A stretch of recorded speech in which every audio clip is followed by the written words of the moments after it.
Says, hey, my name is Holly Bracey. I'm a modeling and surfacing artist who has recently graduated from a 2-year course in Sydney. I'm currently looking for junior roles in preferably BFX, and I would love to know what you think about my portfolio. Okay, so if you want to focus, Holly, on the modeling and surfacing artists, again, we need to see more modeling. Modeling a car is it's a very a big milestone in any modeler's career. I've said this before. I modeled one car when I was a student, and I'm never gonna do it again because I don't enjoy modeling cars. And this one in particularly looks fine. We definitely need to see, okay, some wireframes. There we go. So that's good. I think the render can definitely be improved. It looks a little bit dull, and again, we're getting some denoiser things. Some of the reflections are also a little bit lumpy, so you might want to give it a little bit of a smoothing somewhere here and there to make sure it looks as nice as possible. The glittery effect that you added here on this material, it's a little bit too much. It's too big, like the size of the sparkle is a little bit too big. I would take a look at that. But then I don't see a lot of complexity in your projects, like this cow right here. Yeah, I don't love this cow. The model is not bad itself, but it's just weird. It's like a weird mix between cartoon and realistic. So I'm not sure I love that one. Same for this abandoned house. Like the scale of the detail, the scale of some of the elements, like the piping around the house. There's no windows. We gotta be very mindful about that, Holly, okay? I know it's hard. I know 3D is hard, and that's why it's not as simple to do all of these things. But we gotta be very mindful about how we approach every single thing. One of the best advices I can give you is, if you're finding it difficult to do very big, complex scenes, focus on smaller things like this one right here. Okay, focus on smaller assets, but do them to a really high detail level. Because right now, I'm not seeing that like texture work on this elements.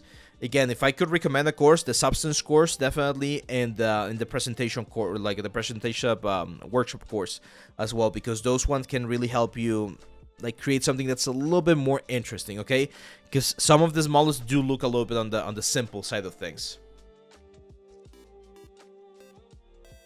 Dream Chaser, if I buy a course, but it lacks explanations and I struggle with some parts, should I finish it anyway or look for a better resource? Well, if it's one of my courses, you're free to email me and I'll be happy to help you out. I help people all the time on Discord, through email. You can ask questions on the side, and I try to be as helpful as possible to make sure that you understand the concepts. But if it's a course and the teacher that is teaching it does not explain things properly, I hope I'm not one of those. At least people really like the way I teach. But yeah, you might be better off finding a different resource.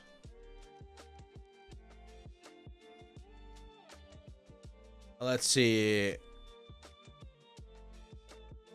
Napstreet. Oh yeah. No, I was telling you, Napstreet, that one of the things that you need to focus a little bit more on is to do more complex assets and to showcase some of the wireframes of the assets. Like this boat right here, it's a very fun asset, looks very, very nice, but we don't have a wireframe. We don't have texture sheets, so it's very difficult to know what's going on, okay? And simple assets like this ones, they really don't make that big of a deal on your portfolio. So we need to focus on things that are a little bit more complex. And on the render, I mentioned the portfolio rendering workshop as well as a good resource so that you can check it out. Hope that helps. Let's see. We'll link the Discord invite in just a second. Username says, hey Abe, thanks for doing this cool streams. I'm an aspiring 3D artist and rigger. If given the opportunity, do you think it's worth taking a gig doing product renders for advertisement?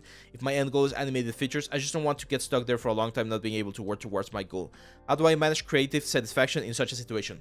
That's a great question. So I think it's perfectly fine. Like, a lot of people work in advertisement, and we tend to romanticize things a little bit too much. Like, working in games or doing games is the exact same sort of like mental work as any other job. You're gonna have crappy co-workers. There's like overtime. There's crunch time. So there's bad stuff in the industry as well. Like, we tend to think that everything's like super fun and super like cool every now and then, but no, like there's also bad stuff in every single industry, okay?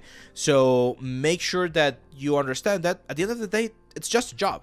One thing that a lot of people do is they'll have a job that gives them a steady income, and then on their free time, they'll pursue their passion projects or pursue the things that they really like doing, which is exactly what I'm doing right here, right? Like this Teaching, creating courses, doing videos for YouTube, content creation, that's my passion project. But I still have my, let's say, quote unquote, boring jobs where I need to do other kind of stuff to make sure that I can keep my family going and everything, right? So it's very, very important that you understand that you can have both. You can have a steady job that gives you a steady income and in a safe position, and then you have your passion project that you really put your heart and soul into. And hopefully, eventually, you're going to be able to do the switch and do your passion project full time, right? That's what we're all aiming for. But sometimes it takes a long time to get there, okay? So you also gotta be patient.